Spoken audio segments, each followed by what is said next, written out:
And greetings. Happy Thursday. Welcome to the Steve Deace Show. We are live and on demand here on BlazeTV, radio and podcast. I am Steve Deace. Aaron McIntyre and Todd Erzin, they're here with me as well. And you're here too. If you'd like to let us know what you think about what we think, you can email the program, steve@stevedeace.com. That's DEACE. Like us on Facebook and follow us on Twitter @Steve Deace Show. Look for me as well on MeWe, Parler, and Gab. That's if you like the free speech alternatives, and if you like free speech with video, meaning it's uncensored, unfiltered, go to rumble.com/Steve Deace Show. Again, that's rumble.com/Steve Deace Show. We've got a jam-packed show lined up for you here today. We are going to talk to our old friend Shannon Joy at the bottom of the hour because she is going to war against COVID stand, and she's going to tell us about an initiative that she is launching. That's coming up at the bottom of the hour. Next hour, we have Theology Thursday, and we're going to do kind of a real-time small group study, reconnaissance study of the spirit of the ages, new denomination, wokeism. I'm looking forward to this. I actually prepared for once. Well, wow. That should tell you something. That does. I mean, yes. Well, be still my beating heart. I mean, everybody's like, everywhere I've gone the last few months, I hear more and more, frankly, about your montages than I do my show, which I don't mind. I mean, I'm the one that made the decision to have them lead off the show because I thought they were that good. I just want the show to be good. I mean, I'm a big believer in the old Ronald Reagan plaque that he had. It's amazing when you get done when you don't care who gets the credit for it, right? But one of the reasons those things are so good is you pretty much pour all of your discipline and energy into the montage. I don't really do much for this show. I don't really bring much to the table other than that. That's it. So, I mean, he goes to the mattresses for that montage. And then, as Austin Powers once famously said, I'm spent. That's pretty much you, right? Yep. I mean, you peak at about 8:30, 9 o'clock in the morning when you get that thing done. Yep. And then the next 8 or 9 hours of the day is you're carrying my dead weight away. Yeah, as we're meandering through this, I am Kareem Abdul-Jabbar and you are Bill Walton, and I'm telling your old man, hey, tell your old man what it's like to have to carry Bill Walton's ass up and down the court all day long. Isn't that how it pretty much goes around here? It's getting uncomfortable in here.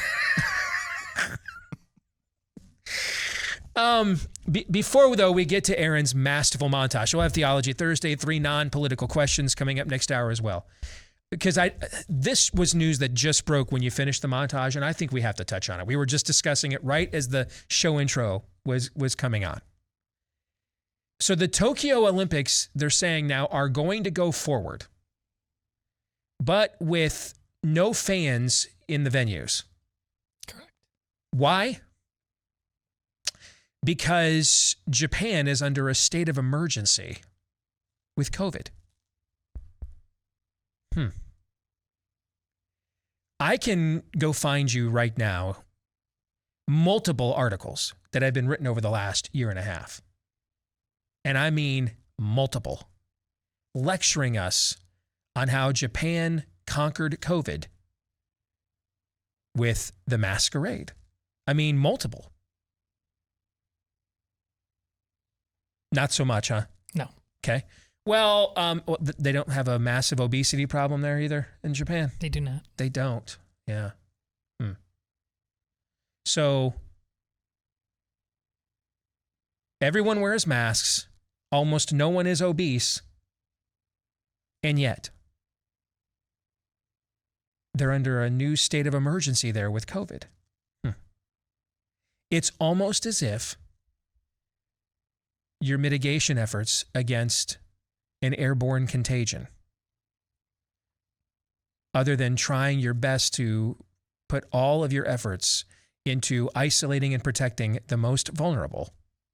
Short of that, you know, the way we kind of handled, before herd immunity became an outdated term, as they said at the White House the other day, yes. Correct? Yeah. Which, by the way, what is the point of a vaccination effort again, Aaron? It's to help us reach what? Oh, that old, outdated term called herd immunity. Yes, that's the entire point of a vaccination program. But it's almost as if those old, traditional ways of doing things that were discovered, learned, observed, chronicled, passed on. It's almost like they work. It's almost like they're timeless. And the answers of what we're struggling with in the present are found more often than not in the past. Now, how much media, including, by the way, some prominent people here on the right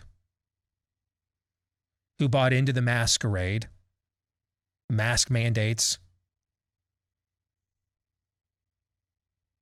how many of them and everyone on the Spirit of the Age left will come forward today with this news from Japan with a smidge of self-awareness and say, wow, that's some like real-time data we just can't ignore there? What do you guys think?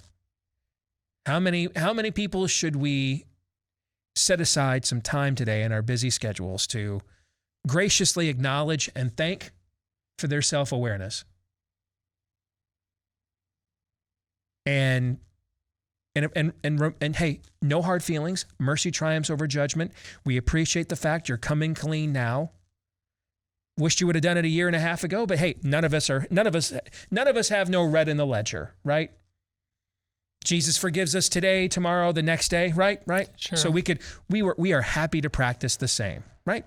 Yes. How many of opportunities do you think we would be granted to do that, do you believe, today? They're too busy promoting booster shots for the Lambda variant. Yes. Yeah, I'm thinking there won't be a lot. I'm thinking there won't be a lot. And is that bad? Yeah. Yeah. On June 3rd, Anthony Fauci said that if we just can get everybody vaccinated or get 70% of the population vaccinated, we won't see any more spikes. Maybe some blips, but no more spikes in cases of COVID. Well, I'm a Miller, or Ian Miller. I think that's his Twitter name, but his actual name is Ian Miller. At Rational Ground, one day I'm going to meet this man and buy him the nicest damn steak in whatever town he resides. Right? Okay? Because that guy has just been like a neutron bomb. And he's done most of the charts and stuff we have shown you over the last year. He's done a lion's share of them when it comes to taking on masks and all their edicts and everything else. He put out a chart yesterday that showed since June 3rd, on June 3rd, by the way, that was also the date, not coincidentally, that the UK reached 85% of its population had received at least one dose of the vaccine. So on June 3rd, the UK reached 85% of its population had received at least one dose of vaccination. That's the same day Anthony Fauci said if we could get to 70% vaccination in the country, we just won't see any of these large spikes of cases anymore. Since June the 3rd, folks, cases have increased in the UK by over, are you ready for this? Over 600%. Don't turn up the volume. You heard me right. Since June 3rd, they've had a 600% case spike increase in the UK. 600%. Is that bad? God save the Queen, Steve.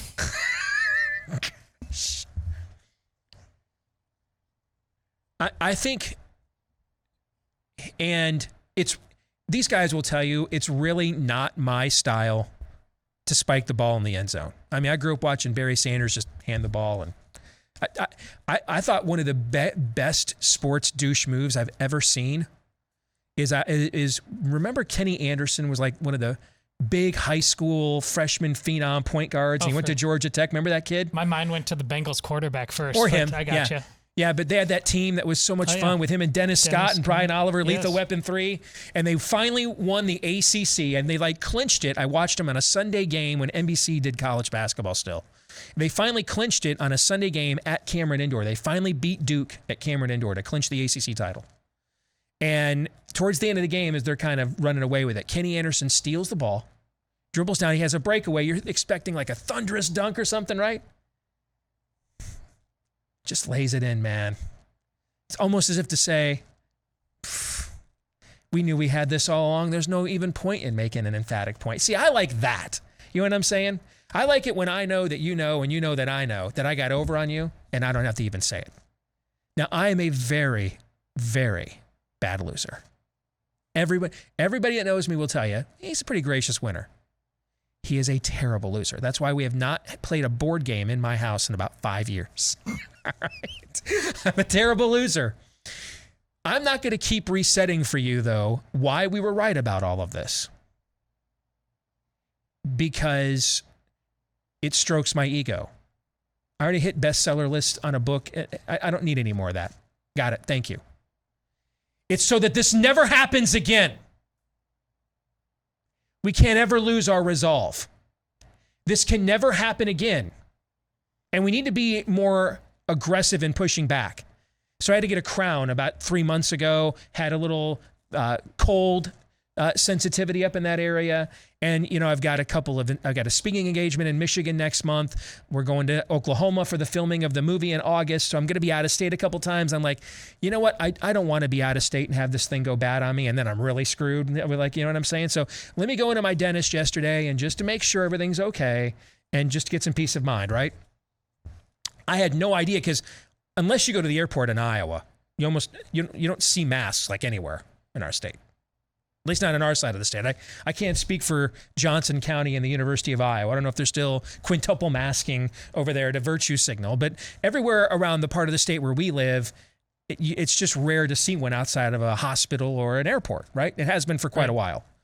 So I just head over to the dentist and they're still doing the wait in the area and wear your mask, okay? And I love my dentist, great guy, listens to the show.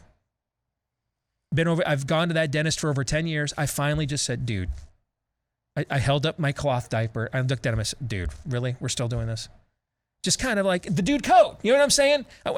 Just come on, man. He's like, yeah, I know. We actually had a meeting about it yesterday. That it's time for these things to go away, right? We need to do like that constantly. Like, dude, really? And whatever the chick equivalent is to that, I don't really know. Do you guys know? I got 4 daughters. I don't know what the chick, I've got 2, but problem is my oldest is basically me. So she would be like, dude, really? So I don't know what the chick equivalent is to, come on, man. Okay. But whatever it is, we need much more of, really? Come on, man. Really? We're doing this still? More of this. Agree on that? Yes. Agreed. Do not let your resolve down. Don't ever let them forget they were wrong about everything. Wrong about it all. Don't ever let them forget until they come and repent. The excommunications will continue until morale improves. The chastisement will continue until morale improves. Amen? Amen. Amen. I say to you. Verily, verily. And now here is Aaron's rundown of what happened while we were away. What happened while we were away, brought to you by Who Shot Ashley Babbitt. A new expose at Real Clear Investigations has purportedly revealed the identity of the U.S. Capitol Police officer who fatally shot Ashley Babbitt during the events at the Capitol on January 6th. Aside from naming the officer involved, more on that later, the expose details how media organizations like CNN and C-SPAN edited out video and the transcript of part of a February House hearing on the shooting, in which the name of the officer involved was invoked. That officer's name is Lieutenant Michael Byrd, and Real Clear Investigation says the communications arm of the U.S. Capitol Police is not denying that he was the shooter. Lieutenant Byrd is a longtime veteran of the U.S. Capitol Police and was the commander of the House Chamber Section of Capitol Police. Back in 2019, Byrd was cited for leaving his Glock 22 .40 caliber handgun unattended in a restroom before it was found during a routine security sweep. Babbitt was killed by a .40 caliber round. The story goes on in much detail about how the U.S. Capitol Police is not subject to FOIA requests, has been stiff-arming accountability for January 6th in the past few months, and has a long history of complete opaqueness when it comes to oversight. In completely unrelated news, U.S. Capitol Police recently announced they're planning to open field offices in Florida and California in reaction to the supposed insurrection and supposed potential threats those states pose. In further unrelated news, according to reporting from the Daily Beast, federal investigators seized an unusual piece of evidence from a Pennsylvania man indicted last month for his role in the events at the Capitol on January 6th, a Lego replica of the building he allegedly stormed. Learning Chinese today, today's phrase is, yellow plastic men are the new domestic terrorists. 黄色塑料男是新的国内恐怖分子. Tucker Carlson's assertion last week he's being spied upon by the NSA has been confirmed after Axios published a story detailing how the Fox News host was in contact with the Kremlin to set up an interview with Russian President Vladimir Putin. Carlson discussed the matter on his show. By law, I should have been identified internally merely as a U.S. journalist or American journalist. That's the law. But that's not how I was identified. I was identified by name. I was unmasked. People in the building learned who I was. And then my name and the contents of my emails left that building at the NSA and wound up with a news organization in Washington.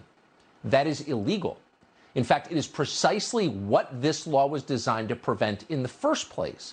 We cannot have intelligence agencies used as instruments of political control. Both parties used to agree on that. Democrats were especially adamant on the point, but not anymore.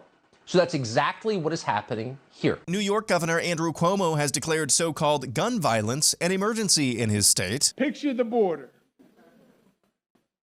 We build a wall. We build a tall, big, a beautiful wall. And we have the wall goes for miles. And we have a little gold leaf up at the top of the wall. Little gold shiny leaf. And then we put a big name across the wall. And the name is 5 letters. You know the name? I can see it. Can you see it? C-U-O-M-O. And it's a magic wall.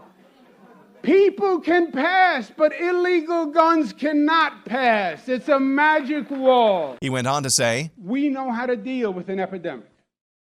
What we want to say is, we want to do with gun violence what we just did with COVID. Dr. Anthony Fauci practiced his best bedside manner in continuing to encourage the nation to get vaccinated. You've got to ask, what is the problem? Get over it. Get over this political statement. Just get over it and try and save the lives of yourself and your family. The San Francisco Gay Men's Chorus is literally coming for your kids. We're coming for them. We're coming for your children. Your children will work to convert all their sisters and brothers. Then soon we're almost certain your kids will start.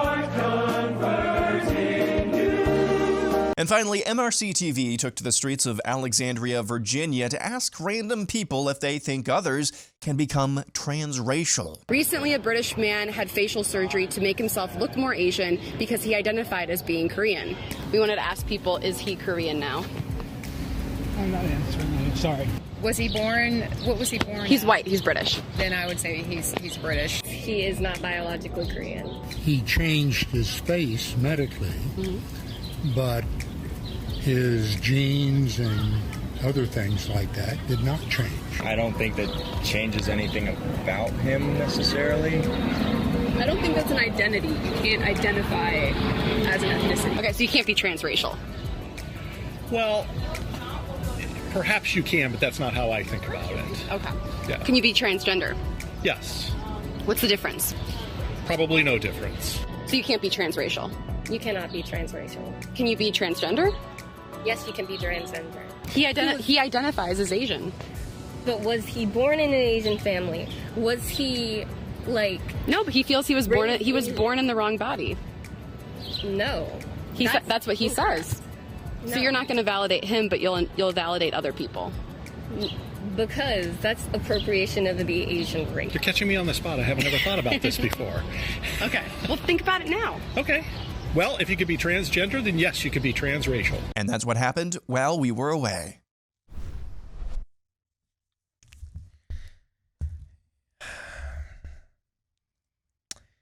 Aaron's montage, brought to you by the glasses I am wearing, which unfortunately gave me a very, very clear picture of what I just watched. Better spectacles, if you are looking for, and they've never been available before. German engineered Rodenstock eyewear. It's available for the first time here domestically in the U.S. It's considered the world's gold standard with eyewear, over 500 patents, and they really specialize in difficult prescriptions. You may think you cannot get state-of-the-art frames with your difficult prescription, your bifocals, or your progressive lenses. That's not the case anymore. They can do that for you and just your regular old prescription as well. So regular or difficult, they can help you at Better Spectacles. Go to betterspectacles.com/Steve right now and schedule your teleoptical appointment. You don't even have to leave your house. And it's not just an online company. You're going to get online the same expert consultation you would get as if you were sitting in one of their stores across the country with the best trained opticians in the country. And they're offering you right now an introductory price for being a member of this audience, 61% off their Go Spec lenses plus free Rodenstock handcrafted frames. Rodenstock frames and your Go Spec lenses for 61% off today when you visit betterspectacles.com/Steve. Again, that's betterspectacles.com/Steve. We are going to discuss more in depth in the overtime today. The Real Clear Investigations report about who shot Ashley Babbitt and the Capitol Hill Police. We'll get into more of that today in the overtime for our Blaze TV subscribers when we have more time. That's blazetv.com/Deace. We will record that for you right after today's show, and then it'll be uploaded so that you can watch it later today at your convenience at blazetv.com/Deace. And that's also where you can go if you're not yet a Blaze TV subscriber and you would like to become one, blazetv.com/Deace. That way you get a chance to see today's montage. Or I'm sorry, today's overtime.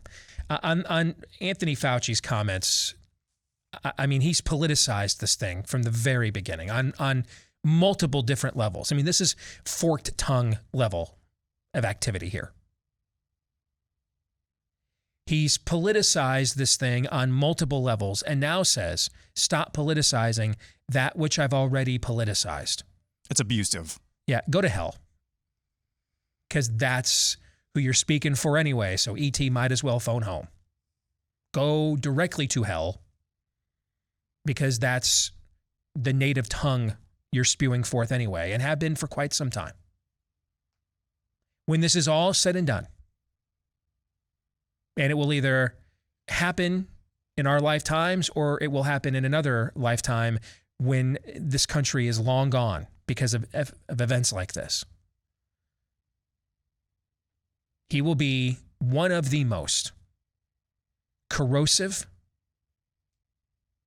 and wicked influences on American culture. At the very least, he's the worst person I've encountered in this line of work in a modern time since I fully understood who Margaret Sanger was.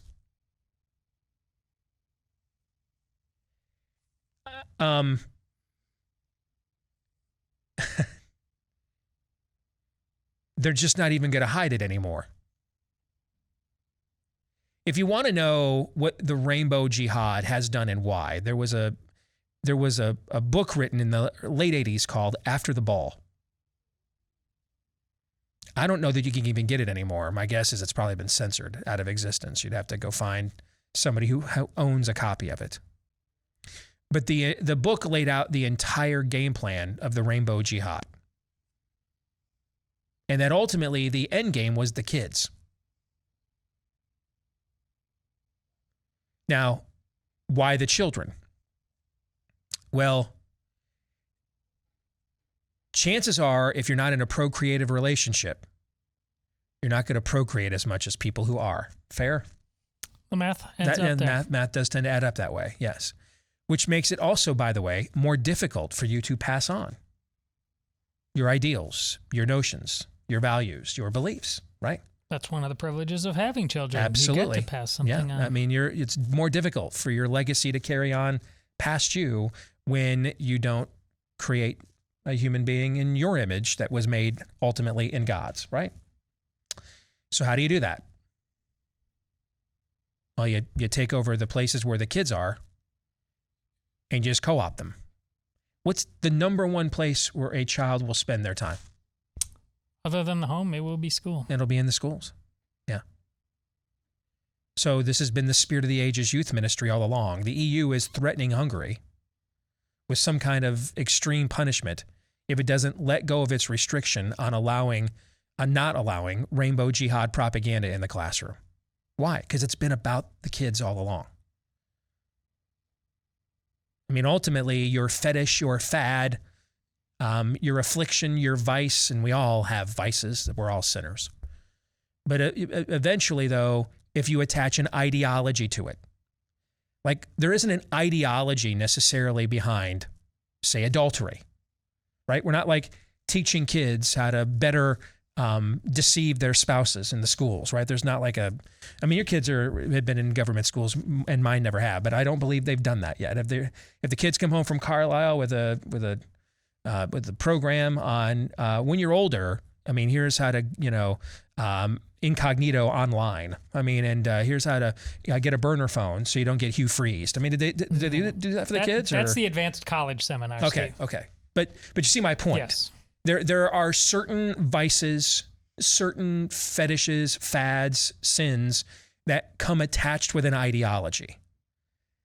Because most of the time we're not proud of our vices. We're not proud of our fetishes and fads. We recognize these thorns in our flesh. We wrestle with them. We give in to them in the hopes that doing so will make the urge go away for a while. I mean, this is the Romans 7 struggle that we all have, right? Yes. Okay. So we don't typically have an ideology attached to it because we're typically not proud of it. What was last month? What was it called? Pride Month. Pride Month. Oh, see, in this case, we're going to be very proud of it.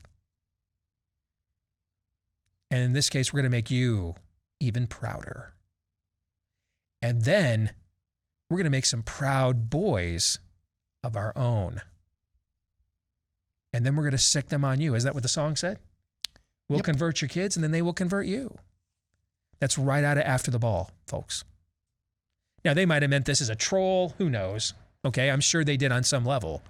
But the reality is, this is the methodology, the hermeneutic that this so-called movement has carried forth for the last few decades, is it not? Yes. So this may be like a troll of paranoid conservative America, but is it not what actually has taken place within America? That actually makes it scarier, yes, Steve. That they're so detached from their own ideology. That what is driving this? That's what makes this creepy. Yes. That they want to make the claim that your paranoia, we're not going after your kids. But that's exactly what they're doing. Yes. Yep. Here's how you know, by the way, Tucker Carlson is right about everything. That he'll be on the air tonight on Fox News. Because I promise you, man, the people running that channel have no stomach for this. Maybe the people who used to do, but the people running it now, they don't have the balls for this, man. And if Tucker was at 3.1 million viewers and not 4.1 or 2.8 and 2.9, which would still make him like the 6th or 7th or 8th highest watched show on cable TV, dude would not be on Fox News tonight. They don't have. I mean, look at the DEF CON level that he has raised compared to all the rest of their programming, okay? Yes. Even Laura Ingraham, who would be the closest to him probably, right? Yes. He's at a totally different DEF CON level right now. They don't have the stomach for this level of engagement. That's how you know he's right, because they don't have any grounds to get rid of him for it. More in a moment.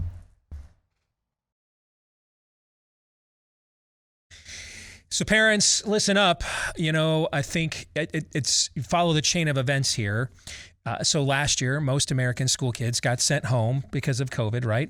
This gave parents in America collectively probably their most concentrated and up-close dose of what garbage was being fed to their children called curriculum at the same time. Indeed. Right? And then after that, now we have maybe an unprecedented effort launched across the country for school board elections and parents, and how many viral videos and the likes have we seen of parents saying, I'm mad as hell and I'm not going to take it anymore, right? Yes. I think those chains of events might be interconnected in some bit. way, shape, or form. Yes. So you might be in need of some options for this fall if you can't turn the tide in your local school board and you don't want to hand your children over to these people any longer. Check out our friends at Freedom Project Academy. I happen to know some of the people that helped found this school and run it now. Got to know them during the original Common Core battle several years ago.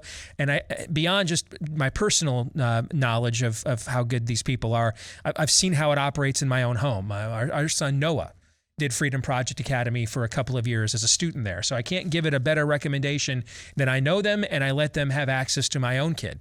If you want to see if this might be a good virtual academy for your child, fully accredited, based on Judeo-Christian values, mastery of curriculum and subject matter, not propaganda, where we teach you how to think, not what to think. If you want to get more information on this, see if it's a good fit for you and your family. freedomforschool.com is the website. Again, go to freedomforschool.com. Well, this face will be very familiar to many of you that frequent this show because she has been a frequent contributor to it. Our friend Shannon Joy, talk show host in New York State, joins us, as well as attorney Corey Hogan. We'll introduce you to him in a moment. Shannon, good to see you again, sister. How are you? Doing well in the People's Republic of New York here, fighting back as best we can, but they are hitting us from every angle. So there's a lot to get to today. So, Shannon, one of my big frustrations right now, in fact, I had to just say no to a major advertising client, Alliance Defending Freedom. I won't renew with them because they won't take up this fight. And I just don't feel right advocating that people donate to legal advocacy groups when they then email me, hey, that my job wants to force me to take this experimental injection. Hey, my kid's school wants to force them to take this experimental injection. Hey, this place wants to know my private health information as an individual. What are my legal remedies? And I can't refer them to the people I'm promoting. I just don't think we should continue doing that. There aren't too many options of people that have taken on the fight or are willing to take this to court. You are. Tell us about it. Well, just to piggyback on what you said, Steve, it has been one of the most astounding things that I've witnessed since March of 2020. The lack of attorneys, lawyers, advocacy groups that want to address the very obvious constitutional issues with a whole host of COVID policies, from forced testing to quarantines, to the contact tracing, to the vaccine mandates, the lockdowns, the shuttering of businesses and schools, from the First Amendment to the Fourth Amendment, Fifth Amendment, 14th Amendment. I mean, we are screaming for lawsuits. And the traditional movers and shakers within not only the conservative movement, but also the liberal movement as well. Where has the ACLU been in all of this? There is nothing. There are so few law firms. And this is one of the reasons that I became connected with Hogan Willig and Corey Hogan many, many months ago, because here is a pretty substantial law firm in Buffalo, and they're taking up everything. They're fighting on behalf of kids and youth sports programs, fighting on behalf of restaurants and hair salons, successfully winning in court in New York State over and over and over. Corey and his firm, they've launched 17 lawsuits against Andrew Cuomo, New York State. And thank God they were with me on the morning that my county health commissioner sent 2 armed police officers and 2 contact tracers to my home on a quiet Saturday morning before Easter. And what we believe is clearly an effort of retaliation, because I exposed them with a media report I did the night before on my radio program. And they hit back at me, trying to intimidate me, trying to harass me regarding an unconstitutional quarantine order that they forced upon my 12-year-old daughter. So it's a tangled story. We've told your audience a little bit about it, but it was Corey Hogan and Hogan Willig that were on the phone with me within an hour. I was terrified, realizing how vindictive and how serious the situation was, that they would send police officers to my house. I'm a law-abiding citizen, peaceful. I don't have as much as a parking ticket, nor my husband, nor anyone in my family. And to retaliate against me in that way was terrifying. To imagine that they could, if we defied that quarantine order, could get a warrant from a corrupt judge in a family court and take my daughter. I've never been so terrified in my life. I was on the phone with Corey within an hour, and he said, no, not only are we not going to let them take your daughter, but we're not going to let them get away with this either. We're going to go after the quarantines on a constitutional basis, and we're going to go after the people that came at you and your family on behalf of the rest of the country, citizens who have been abused by their governments from red states to blue states for the past 20 months. And this is one of the only firms in the country doing this. So I'm so blessed to introduce you guys to Corey today. So Corey, let's bring you into the conversation. Why are you taking on this fight on a meta level, and then tell us why specifically Shannon's case? Sure. Goes back to March of 2020. It had an impact on our firm and me personally. We've got about 40 lawyers and 40 legal assistants. And when we saw this, what I guess is a pandemic coming, I had a meeting with some of the people in my office, and we made a decision that we were going to stay open, and that if the state of New York wanted this to be deemed an essential business, we would go ahead and put the application in. So we were the first law firm in the state to be deemed an essential business. And I thought at that point, okay, now I can go about my business. We can do whatever we need to do to protect our people, but we can come to the office each day and get our jobs done. And that's kind of what we do. However, the Attorney General had a different perspective on what that meant. So I started getting calls from various assistant attorney generals from 2 different regions in New York, asking me who was coming into work and what they were doing.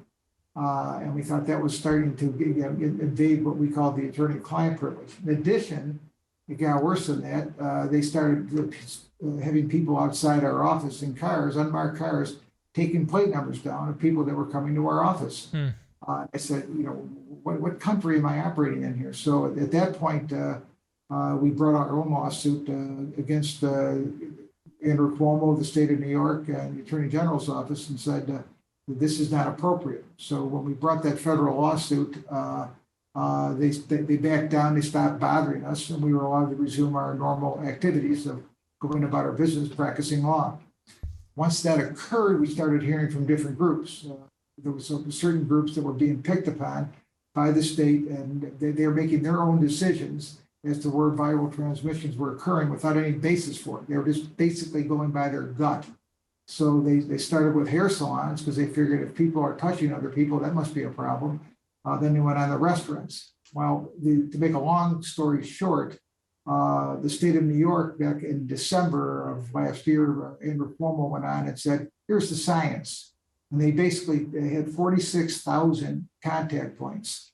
And they said, here's what we've got. Here is where viral transmissions are occurring. This is the facts. This doesn't have anything to do with people's personal beliefs any longer. Well, as it turned out, the restaurants who we were representing were viral transmissions were somewhere around 1.4%. Mm-hmm. Hair salons were under 1%, and viral transmissions were all occurring in the home. 74%, 75% of all viral transmissions were taking place with people sitting in their homes as they were told to do, which makes all the sense in the world. When you're in a pretty much a closed setting, unventilated, you're hanging around for hours and hours or days and days, that's where it's taking place. All of these other claims, that whether it's a restaurant or a salon or a school, schools were all under 1% too, were not contributing in any meaningful sense to the transmission of this COVID-19 virus. So once we got that information, we started using it against them in the actions we brought, and we finally ended up in front of a Supreme Court judge here, which is our highest trial court, who basically agreed with us that the shutting down of the restaurants, not allowing them to have in-person dining in Buffalo in the middle of the wintertime was wrong. And so we opened it up for the 100 restaurants or so we were representing at that time. And then the next day, our county executive and then the governor made a decision to open up restaurant dining, indoor dining throughout the state of New York because they didn't want to fight this particular ruling. And so it's gone on and on from there in terms of groups that have been impacted, whether it's what we're doing right now is we filed a lawsuit last week to try to get the masks off these school kids. They're the forgotten victims. Corey, since you brought up the masks, I want to address something with you before we run out of time here. Okay. Sure. So today, Japan has issued a state of emergency for COVID.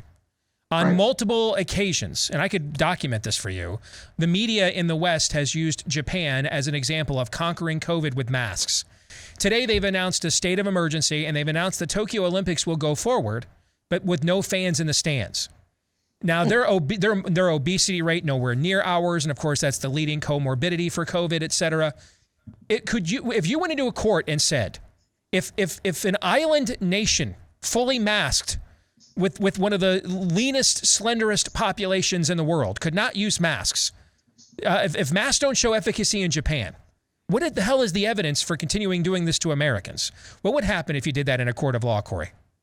Most judges would not support that claim. One of the things I've learned from this pandemic is how easily people will go along and do what they're told, and how easily the halls of justice are, in my mind, not willing to tackle some of these basic principles. I am very saddened and upset, and a lot of people have told me the same thing, is that we cannot believe the way that people are doing what they're told without thinking. And is that why many of your brethren are not taking these fights on? They just view it as tilting at windmills. I would not recoup enough billable hours to justify this because it won't go anywhere. Was that the excuse in your industry? Yeah, that's not a good excuse for the ACLU. I mean, the civil liberties. Right, that's their job. Yeah. If they've ever been attacked, this is it. So if the pandemic has taught me anything, is that we are really in a situation where not too many people are willing to stand up and be counted. That's why people like yourself who are out there speaking about it, or it's people like Shannon who we're bringing an action for, those are the people that we need to do what has to be done, because it's kind of disgusting to me is that most people are willing to take their rights and put them in a drawer and not be worried about them because of this fear of death. You know, Fauci, just yesterday again, talks about if you don't get vaccinated, the implication is you're going to die, when the statistics are nowhere near that. It is horse crap in my mind, and it's also really wrong for public officials to be misleading the citizens of their country and basically trying to cower them into doing something they want them to do by giving them misleading information. We can no longer get that information from the state of New York. They have said, we're not going to share that information. We made the mistake of giving you the truth, so to speak, for September, October, November of 2020. You're not going to get it from us any longer. So we've got to bring a lawsuit now to get them to tell us what the facts are. Why wouldn't they tell the citizens of this state where the viral transmissions are occurring? But they won't. That is wrong. They require us to give them that information, but they won't share it. Yeah. The world is upside down right now. So Shannon, you know how this works as a fellow broadcaster. I got about 2 minutes, okay? Yeah. But I thought it was important for our audience to hear the perspective of one of the rare lawyers we've been able to find. And again, they got 40 lawyers at their firm, guys. This isn't just some guy, with free time looking to make a name. This is a substantial law firm willing to take this on. How can our audience follow what's going on and help if you need it? We've got about a minute and a half. So right now I've established the SJ Legal Fund, which people can go to my website, theshannonjoy.com, theshannonjoy.com. It's a dedicated donate button. That is got to have the in there, right? The Shannon Joy. The has to be in there. theshannonjoy.com. And you can donate if just a small percentage of your audience went and threw us $50, $100, we would get to our initial goal. We have filed a notice of claim. We are suing the County of Monroe, the Monroe County Health Department, the Fairport Police Department, and also our Health Commissioner, Mike Mendoza. And we are looking at broad constitutional issues relating to quarantine. And also we are suing them for harassment of my family. So the retaliation that they engaged in on April 3rd is not going to stand. But yeah, Corey has been doing much of the work that he's been doing is philanthropic. He's been doing a lot of this pro bono for individuals all over New York State. And I want to encourage everyone to go to their website, hoganwillig.com, and support their efforts as well, because it really, he's one of the few in the country that is willing to take up the vaccine issue. Absolutely. Yeah, I mean, really any of these. Amazing. It's a small group that, believe me, I have been looking all over the country for the last year. It is a small group. So folks, this would be an important legal precedent to set, by the way. If you're in another state you can find your own Corey Hogan to take this on, you have a vested interest in them being successful here, because this would set a very important legal precedent that would also help to bolster your case. So theshannonjoy.com is the website, theshannonjoy.com. Shannon and Corey, thank you both for joining us, and make sure, Shannon, you keep us up to date on how this is going. All right? I sure will. Thank you, Steve. You bet. Thank you, Corey, as well. Thank you. Thank you as well. All right. Bye-bye. You guys, what do you think? Well, the legal world is obviously victim of what I say progressivism is cancer, just like every place else. This man, again, talking about how his own learning curve experientially. Again, it's one thing to understand theoretically, but to be in the middle of all this and to walk out in the parking lot and see you're being spied upon. Yeah. This is what you're dealing with in every profession of substance. Thus, the only question remaining is, Sean Connery, what are you prepared to do?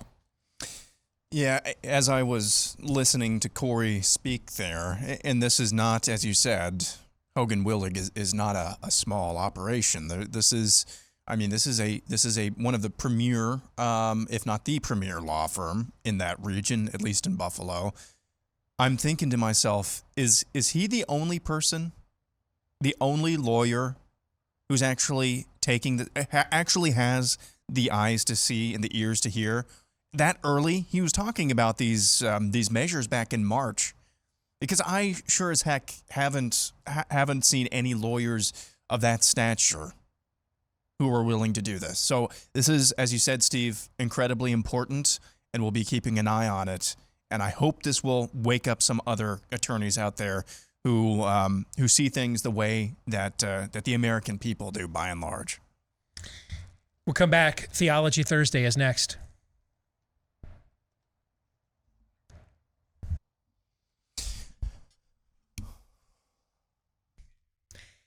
Back with Hour 2, live and on demand here on Blaze TV, radio, and podcast. I'm Steve Deace. You are you. He is Todd. He is Aaron. Let us know what you think about what we think. Steve@stevedeace.com is how you can email the program. DEACE is how to spell properly the last name. Look for us as well on MeWe, Parler, and Gab. You can also look for clips of the program that are uncensored and unfiltered at rumble.com/Steve Deace Show. That's rumble.com/Steve Deace Show. If you're a podcast listener, we are looking for you to hit that like, subscribe, follow. Apparently now different podcast platforms are using different terms. Whatever the case may be, please hit it for us and give us a 5-star review if that option is available to you. Those two things help the podcast to grow, and therefore we appreciate the thousands of you that have done those things for us already. Thank you very much for each and every one of those. Theology Thursday brought to you by our friends over at Rough Greens, which we've been telling you about on the show for, man, it's got to be at least a year now, right? Maybe almost going on 2. Yeah. And you know the drill by now. This is the supplement for your dogs. I mean, we take so many supplements these days for the same reasons. A lot of our food is stripped of those vitamins, minerals, nutrients, antioxidants, omega oils, etc., because they put all those good things in there. It doesn't stay fresh as long as they would like it to. So they take them out, and then we have to double dip by putting supplements into our body to put them back in. Same thing happens with your pet's food. A lot of that stuff is taken out of what they eat as well. Rough Greens will put it back in. It's the powder you sprinkle in with your dog's food each day, mix it together, and now your dog's food is complete. It's whole. But you may be concerned, hey, what if I invest in this and my dog does not like it? That can happen. Here's one way to find out. What if we just gave you that first bag for free? We ask you to pay for the shipping, but the bag itself, that first 14-day Jumpstart bag, we'll give it to you for free if you go to roughgreens.com, the free bag. At roughgreens.com, just pay for the shipping. roughgreens.com. Or you can also give them a call at 833-ROUGH-DOG. 833-ROUGH-DOG. And again, it's RUFF. That's how they spell it. 833-ROUGH-DOG or roughgreens.com. I feel like maybe now's a good time for me to bring this up since we're heading into Theology Thursday. I feel like I need to ask if this is worthy of a confession or if I need to make one. All right? Okay. There is a channel on YouTube that uses the NCAA football game to simulate the season, the upcoming season. I think I even turned you on to it, Aaron. And I finally became convinced it was a dude code violation to like watch the actual broadcast of the games, or at least it was close enough to consider it as one. Okay. But I'm justifying myself because they put out a weekly highlight video of the best games of the week. And so it's the NCAA football simulations of these games. Like a highlight reel. Todd is looking at me like I'm about How'd you think this was going to go for you? How'd you think? Honestly. Come on. Dude code to dude code. You know, we're not going to get a new one until 2023. Yeah, except this account knows how to use their PC to mod games. Oh, nice. So they've gone in there and like updated all the logos and everything else and the Nice. uniforms. It looks pretty good. Okay. So let me ask somebody other than Todd. Aaron. Well played. The fact that I take 30 to 40 minutes out of my schedule each week to find this video, to watch the highlights of this sim, just to get a little, college football Jones. Should I be ashamed? Nope. I think I texted you at like 1 a.m. the other night with a new channel that I found. Yes. Getting my fix in there. Yeah. Todd, do you want to now share your position? You have other ways, correct, to get your college football Jones? I do, yeah. There you go. Think you gotta just... This just seems a little more real, though, with like the simulations and stuff, Like the players and their actual, More real than what? It's like their actual roster talent is imputed into the teams. It's still a video game, right? Yeah, but it's like a video simulation, like any other computer simulation, right? Isn't it? No? As opposed to like graphics for like a movie? Yeah. Is that? Yeah. Have you ever watched an animated film before? The point is to simulate real time video of a game that you aren't allowing yourself to watch, right? Yeah, because it hasn't happened yet. Yeah, the game hasn't happened. It's a simulation of the season to come. But what did you say you weren't allowing yourself to watch on YouTube? I thought watching because you can actually watch the whole games. I thought sitting there for 2 hours and watching a video game simulation was even I thought, okay, I should maybe be run over for this. Maybe I misunderstood. I didn't think it was the amount of time you were spending. I thought that the mere affinity, a relationship with YouTube was your moral core. Oh, no. Because of what we've talked about on the show. No. If I could get this channel on Rumble, I would. But this channel is only on because you YouTube. said YouTube. I thought because of what YouTube has been doing to us, okay. You said, "Can I?" I thought that was your moral quandary. Oh no! Listen, if the biggest corporations on this planet all hate me. I mean, I could not do this job. I could not live as an American if I literally made the case I was not going to do any business or connect with anyone whose values are in opposition to mine. I mean, how would we live? Everything that matters in our country hates us. So I don't know how you could live like that, right? It's challenging, but we do have to make that there has to be decision more and more than ever before. When there are options, yes. If these people had a channel on Rumble, I would be watching it there.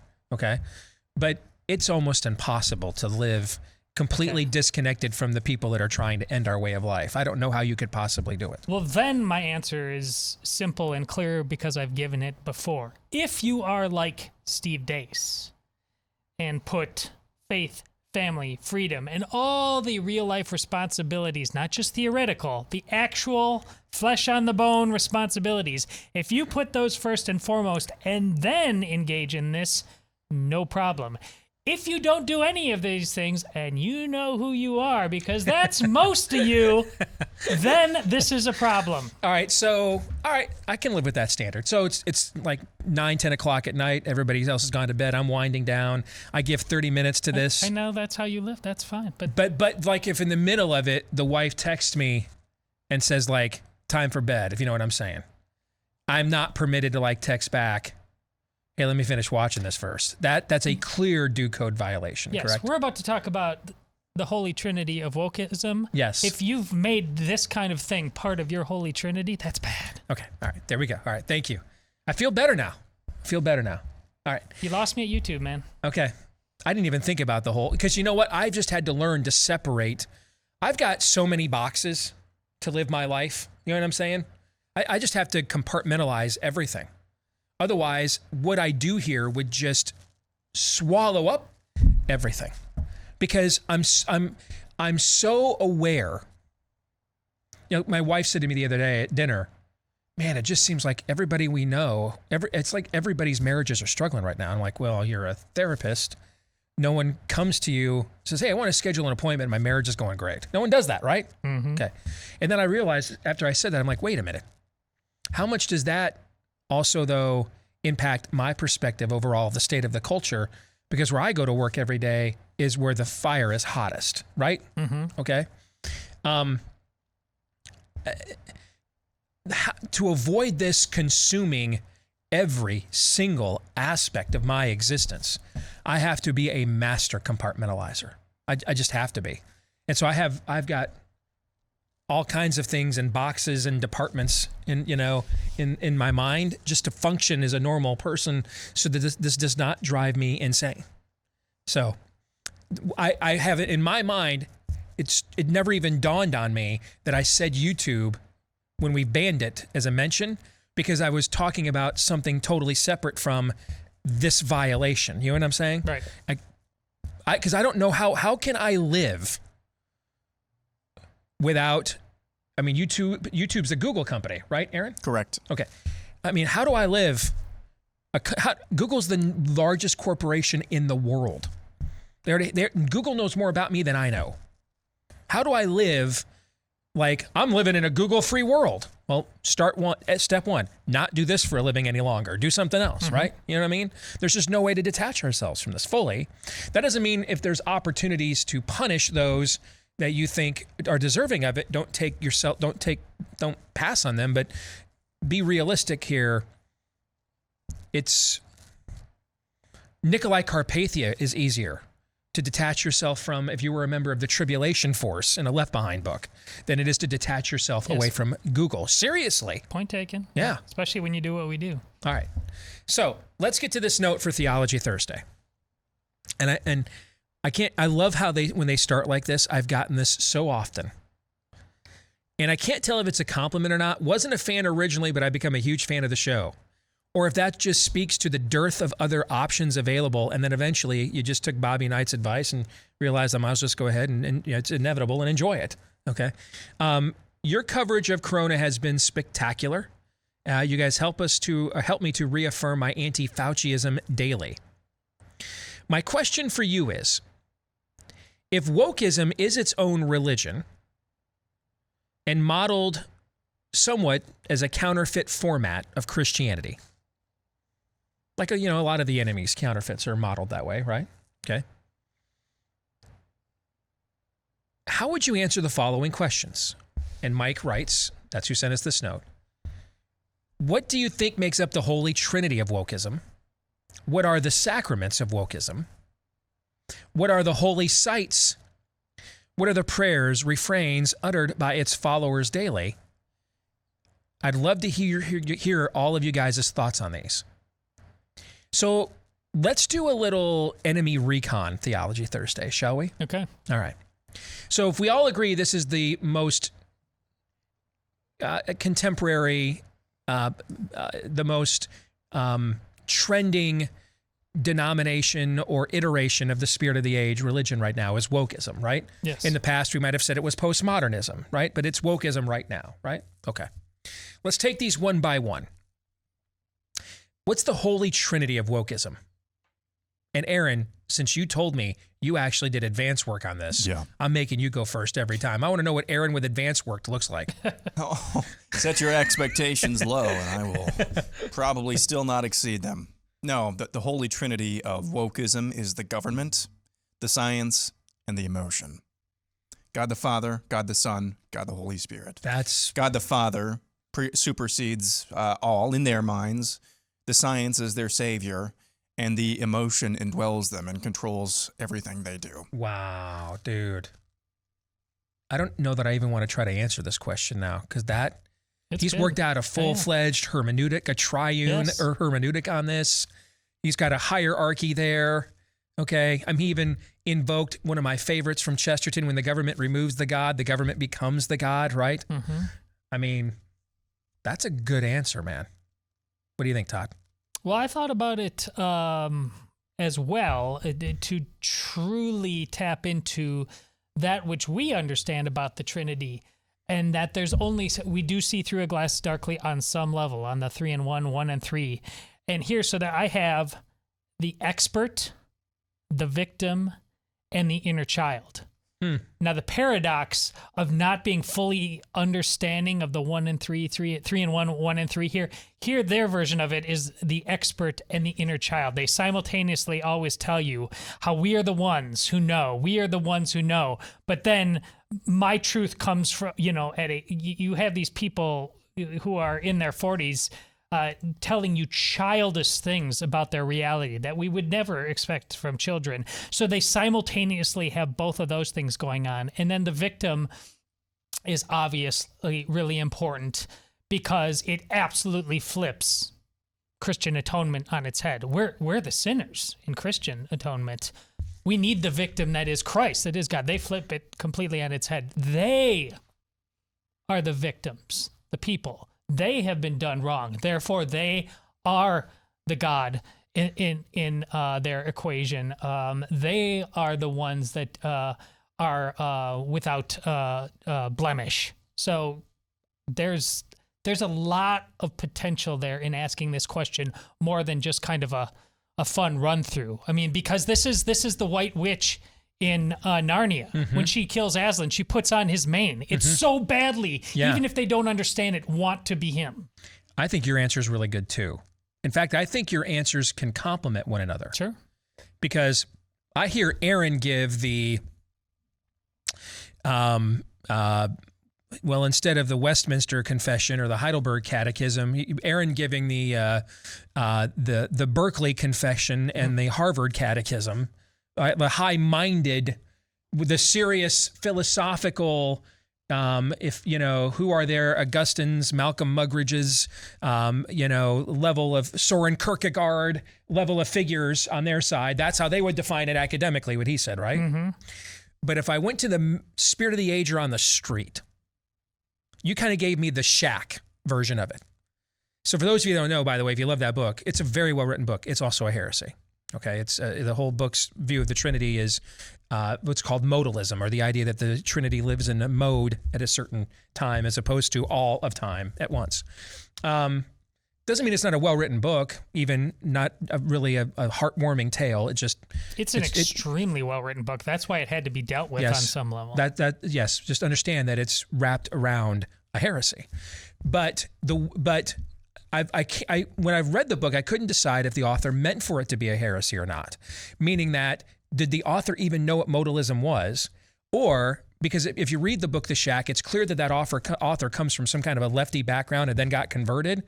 Is that just his elementary attempt to merge this new orthodoxy that he is coming to grips with his previous intellectual baggage? Was this malicious or misunderstood? Yes. Because those are two different response levels, right? Yes. Okay. And so since I never really understood which it was in his case, I didn't make it like a Rob Bell level of event on our show at the time, all right? But it is heresy what he's saying. It's just, it could be just he understands it in error, or he is, a Pelagiast. But that is kind of the Shack version of how this would work. If we grab the Spirit of the Age on the street who couldn't formulate because their critical thinking's been taken away, so they could not do the level of depth of explanation that Aaron provided, And so they just gave you the man or non-binary gendered specific being on the street perspective, they'd probably relate to what you just said. So those are great answers. Let's go to the next one. What are the sacraments? So I'll start again with this one. And I would say to varying degrees, but I did put these in order. The first sacrament of wokeism has to be abortion. There are 6 sacraments in all: homosexuality, radical feminism, divorce, racism, and mutilation. Again, that's a good answer. That's a good answer. Although I wonder if, because we are seeing a rising tide of same-sex attracted individuals who are pushing back on this. Even you see at times, as I've mentioned before, Andrew Sullivan himself, kind of the grandfather, the granddaddy of gay intellectualism in America, pushing back on some of this. So I wonder if it's not so much promoting the sin specifically of homosexuality as it is just promoting a perversion of sexuality that would make you more likely to be binded to something that didn't call you to account for it. Do you see what I'm trying to say? Yeah. I mean, do you think there's any merit to that thought at all? Sure. There. I guess if you wanted to, you could differentiate perhaps between the rainbow jihad, maybe, right.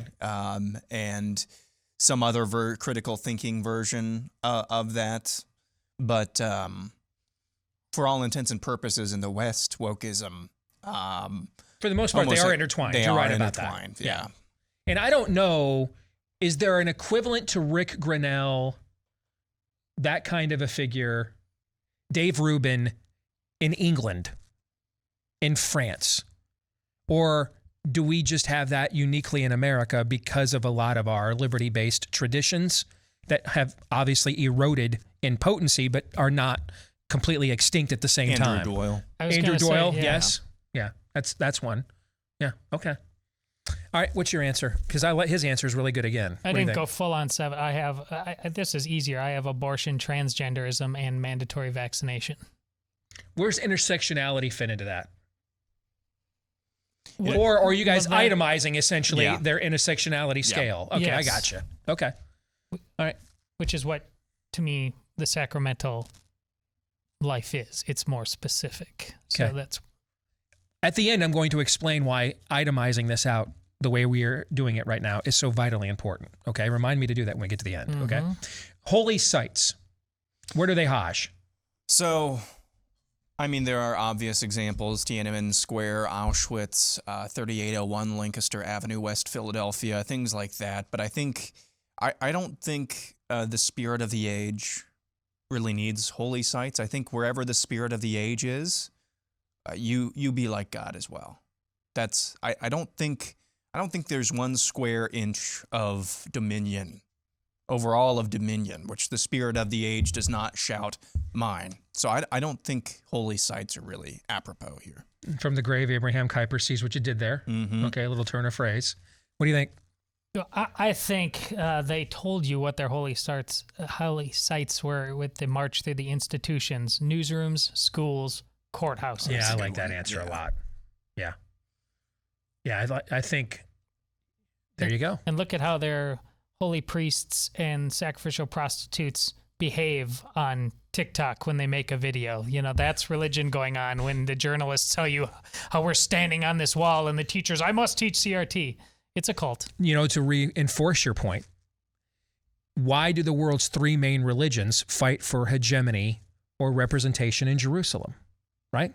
Yes. It's not because they each find it religiously insignificant, right? Right. I mean, they're fighting over Jerusalem and, you know, not Damascus. Why? I mean, so because of aren't they all acknowledging, even though Muhammad himself never physically went to Jerusalem, I believe it was he visited in a dream, but aren't those acknowledgments by all three of its religious significance, right? Yes. That's why it's so, dominion over it is so hotly contested. Yes. You're making a similar Yes. argument. I think that's a very powerful argument. I like that one. Okay.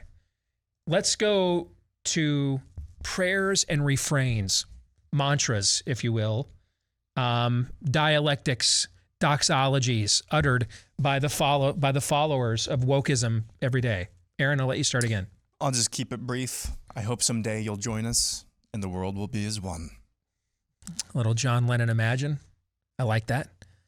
Yep. Their woke church flips the Christian paradigm of that Steve mentions frequently, that mercy triumphs over judgment. This is Old Testament, New Testament. Mm-hmm. And again, we're dealing with paradoxes here, but it starts off, their Old Testament was don't judge. Their New Testament is you are canceled. That's well done again. That was very well done. That's well done again. You're right. So mercy never triumphs over judgment because there isn't any mercy. Nope. There isn't. There's just conformity and compliance. And no mercy is given to nonconformist or noncompliance. Yes. Take your faith seriously enough as a Christian to understand why the woke hate it so much.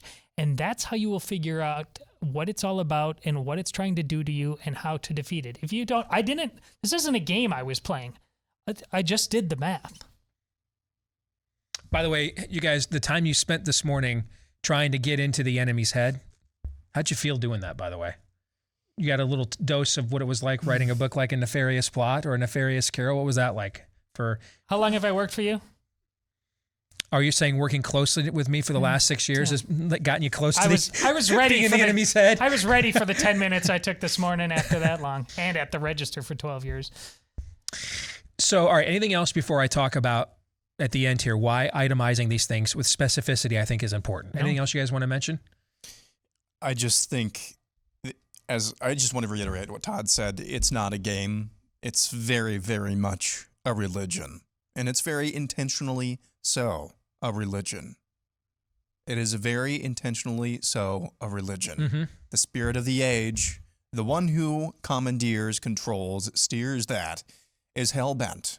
And I mean hell-bent on making sure he is the upside down.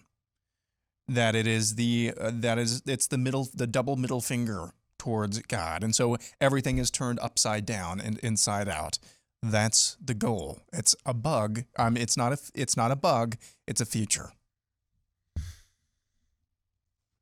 Well said. And I think, as we've talked about before, you can kind of tell who really, when they say they want science to be their God, really follows through. You've seen examples like that with like Sweden. We pointed out yesterday, I think it was Martin Kulldorff, yes, the atheist socialist at Harvard. Okay. But you're going to see that for every Martin Kulldorff, for every Sweden, they're unicorns. The vast majority of those who say that that's what they want, that is not what they want. What they want is your Judeo-Christian foundation removed from the culture so they can place their religious foundation in there instead. Mm-hmm. That's really the goal. Okay. For every Richard Dawkins that hates Muslims every bit as much as he detests Christians, the vast majority of them actually just detest Christianity. Yes. That's really what the majority of it is. Which brings us to why specifying these things, itemizing them, is so vitally important. And I hope you paid close attention to this and go back and listen again. Because now you know what you need to be against. Now you know what you need to be against. You ever wondered why there really aren't too many people in the country that are engaged? There's a lot of unengaged people, right? Yes. That don't really care about this conflict either way. But amongst those who are engaged, even in your families or friends, are any of them like just kind of casually pro-abortion? No, not really. Not if they're really engaged, right? Mm-hmm. If they're not engaged, they might be casually pro-abortion. Sure. They might be, okay? Remember that video from Campus Reform you played? Mm-hmm. And at the end of your montage, I think it was Campus Reform, wasn't it? And they got to the end and the guy said, I guess there is no difference between trans, because he's engaged. And once he's engaged, he realized, well, I've got to go all the way on everything now. See my point? Yes. This is why now you know what you need to be against. And now you know why they're against the things you're against, even when you make an objective case for them. They're not opposing you philosophically. They're opposing you specifically, practically. It's all one philosophical assertion, but it's a hydra. It has a lot of different tentacles.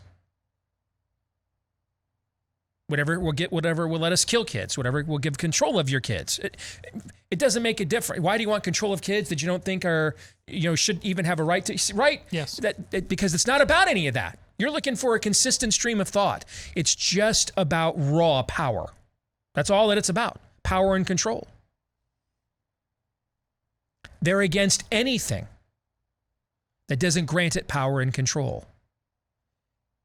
This is why they're uniquely at war with the Judeo-Christian tradition, and not even an Islamic one.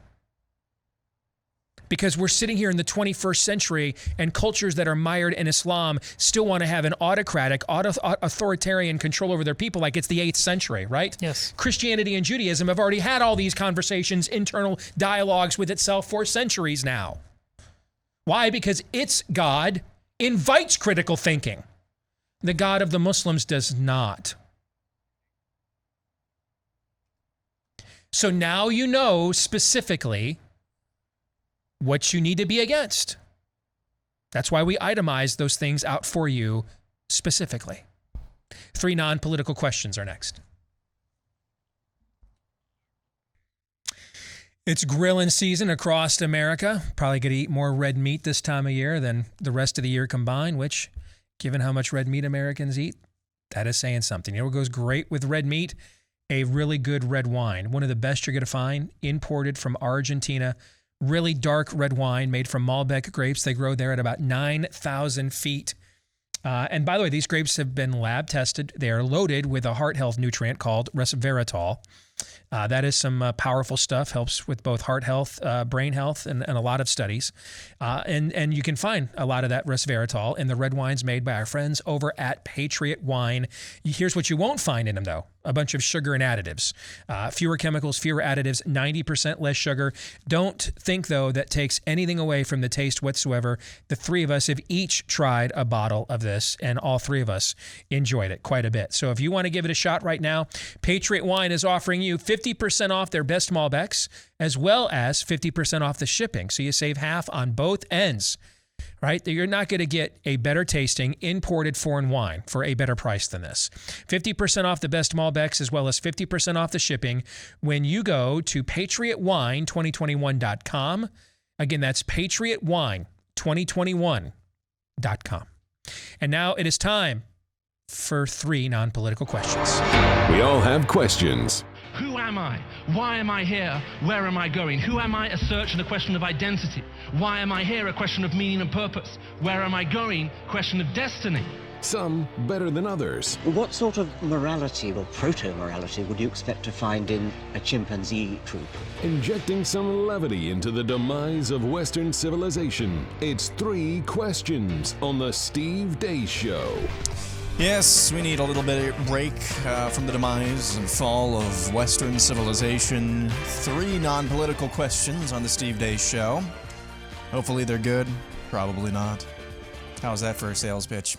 Question number 1. Who's on your Mount Rushmore? Yes, we're going there. Who's on your Mount Rushmore of most underrated non-presidential American historical figures? Underrated in any way, shape, or form. Mm-hmm. Like they could be underrated for their terribleness. Sure, yeah. Okay, Margaret Sanger is the most influential woman in American history. She has to be on that. So she would be on my list. I would say, well, there are 2 people. Could I do like a half a face because it's a married couple? Oh, sure. Okay. Where I just put the male and female faces together. Mm-hmm. All right. I would say Cloward and Piven. These are the Columbia professors that much of what you see in terms of, remember when Rush said that Obamacare was designed to fail? Remember when he said that? Yes. Okay. this is the Cloward-Piven strategy. The Cloward and Piven came out. They were Columbia professors back in the 60s, and their entire strategy, which has infused the modern American left, is to overrun social systems, because that's the only way that essentially Americans would agree to move beyond even a massive big government safety net into a full-fledged authoritarian top-down command economy of socialism. Okay, and it's one of the reasons why their hermeneutic is one of the reasons why you can arguments like about waste, fraud, and abuse, and we can't afford it, don't work. Those arguments don't. They don't care. These things are designed to bankrupt systems in order to set the stage for the system that they want to put in place instead. So I'd put Cloward-Piven on there. I'd put Margaret Sanger on there. Man, this is a long treasure trove of names that we could put on there. Let me put somebody good on there. I'm going to put Jackie Robinson on there. Yeah. Hollywood was just coming into its zenith as a social, as a pop culture phenomenon at the time that he played. Baseball was the leading pop culture event in the country, and maybe at that point in the history of the country, maybe at that point it was the biggest pop culture endeavor in American history, because of how omnipresent it was in the homes of Americans and the example that he set. You know, I've tried to share this with my own son. He's a lot like me, but his demeanor's different than mine. He certainly has my snarkiness and quick wit, but he's not as immediately confrontational. He's more patient with people than me. And I've tried to tell him from the beginning that, you know, your value, your masculine value as a man, whether you're capable of being the leader and the provider and the protector that God calls you to be, has nothing to do with your temperament. It doesn't. And I think Jackie Robinson is a phenomenal example of that. You're talking about a guy, a soldier, a decorated athlete. I mean, he could have gone into the stands Ron Artest style and took ass and kicked names, okay, right? But I mean, just the power of his dignity is maybe how I would describe it. It's one of the most badass examples I think has ever been set in American history. And it came on the heels of, in between, and Jesse Owens did a lot of this himself in the decade prior. And then, of course, it's just a few years after that we get the rise of Martin Luther King Jr. And so he's kind of sandwiched sometimes between these two guys, but I would put him on the list. And for a fourth person, how about I go back to our 4th of July, our annual 4th of July. We give an individual a tribute every year for our annual Independence Day show, right? And that individual is Caesar Rodney, who risked his own life in the dead of night, sick and bedridden, to ride during a massive thunderstorm overnight while sick and bedridden in a pre-antibiotic era, to come to Philadelphia and and cast the deciding vote for the Delaware delegation that ended up being the deciding vote to ratify the Declaration of Independence. So I'm going to go with Caesar Rodney, Jackie Robinson, Cloward-Piven, and Margaret Sanger.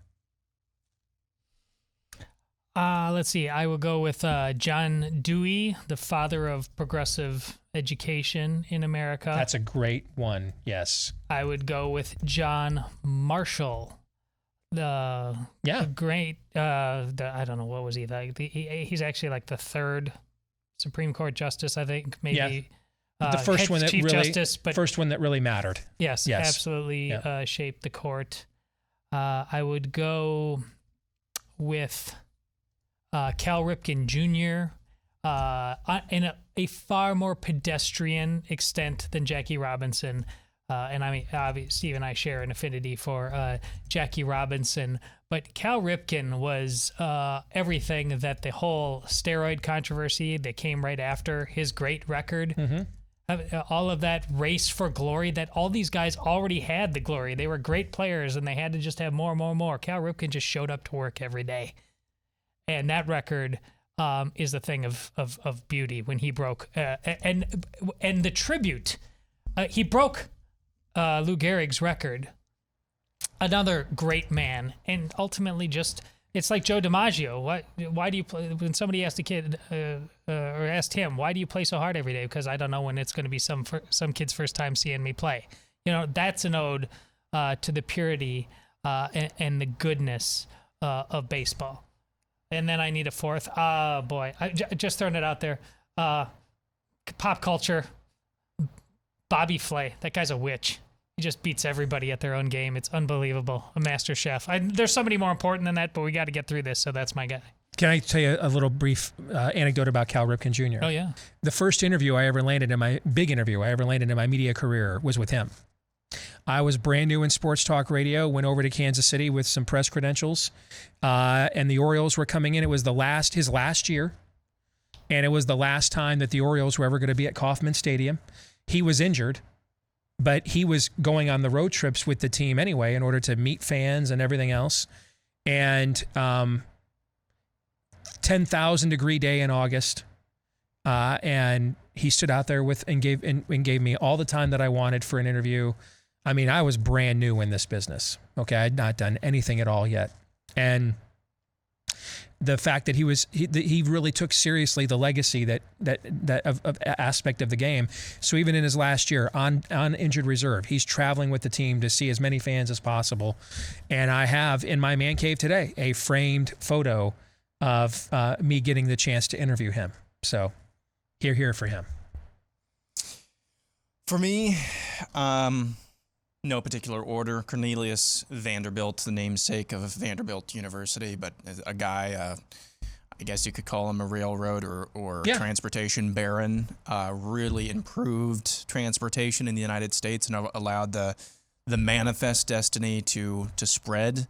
Another figure is Chuck Yeager, who passed away, I think, earlier this year. Maybe it was last year. Yeah. An amazing World War II ace and test pilot, just with some... just a completely, you listen to him, just a completely different breed of guy and helped kind of achieve some new frontiers in the world of aviation.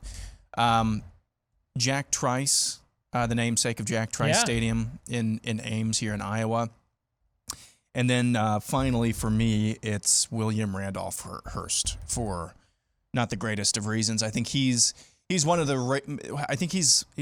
forerunners of the corporatized media or journalism class that we have nowadays, whether it's the spirit of the age or just looking for clicks. I think William Randolph Hearst and yellow journalism, I think there's a lot of the roots of journalism is magical and not at all broken that lie with him. I want one really quick because I just couldn't think of a fourth, and I want it because journalism was going to be on my list. Woodward and Bernstein, for better or for worse, they Hollywoodized journalism, and that product is now where their own name, their own personality, their brand is way more important than the story. Right. Before them, Murrow, Cronkite, it was the work that those men did that gave them brands. Yes. In this case, their brands ended up exceeding their work. Yes. Yeah, I hear what you're saying. Okay. Question 2, if you were hired right now as the general manager of your favorite Major League Baseball team and you were tasked with at least making your team competitive and giving them an outside shot, or in the case of Todd, an outside shot at the World Series, but in the case of Steve and I, an outside shot at making the playoffs, what would you do? I would I would hire Theo Epstein to do my job for me because he's available, and took 2 traditional playoff disappointment franchises in the Red Sox and the Cubs, and he broke both of their curses and turned them in to perennial winners, more so the Red Sox. That has gone on for much longer, but I'd be self-aware and recognize my incapabilities. And so I would go hire Theo Epstein to do my job for me. That's what I would do. I'm still on my baseball strike, so I'm only tangentially aware of my own team, but I am aware enough that we are very pitching dominant at the moment, and our lineup struggles at times to consistently score runs. So to your point, Aaron, about outside shot at World Series, we need a bat.